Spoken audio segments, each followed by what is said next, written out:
భాగవతం అందరూ వినలేరు అని శాస్త్రం. ఎందుచేత అంటే భాగవతం వింటే కొన్ని కోట్ల కోట్ల జన్మల తర్వాత మాత్రమే భాగవత శ్రవణం జరుగుతుంది. ఎందుచేత అంటే అన్ని పురాణములను రచించినట్టు వ్యాసుడు రచించలేదు దాన్ని. 17 పురాణములు రచించేశాడు. అప్పటికి మహాభారతాన్ని రచించేశాడు, వేద విభాగం చేసేశాడు, బ్రహ్మసూత్రాల్ని రచించేశాడు. అన్ని రచించిన తర్వాత ఒకసారి సరస్వతీ నదీ తీరంలో తన ఆశ్రమానికి దగ్గరలో కూర్చుని ఉన్నాడు.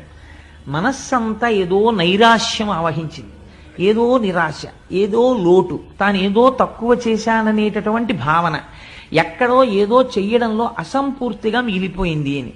నారదుడు వచ్చి ఒక మాట చెప్పాడు. వ్యాస, నీ మనస్సు ఎందుకు అసంతృప్తితో లోటుతో ఉన్నదో తెలుసా?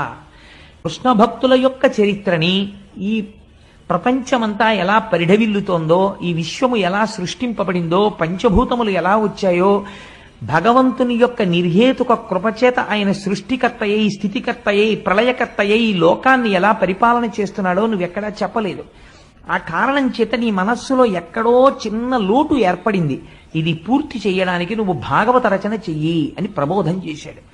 అప్పుడు ఆనందాన్ని పొందినటువంటి వాడై వ్యాస భగవానుడు ధ్యానమగ్నుడై ఆచమనం చేసి కూర్చుని అప్పుడు భాగవతాన్ని రచించడం ప్రారంభించాడు.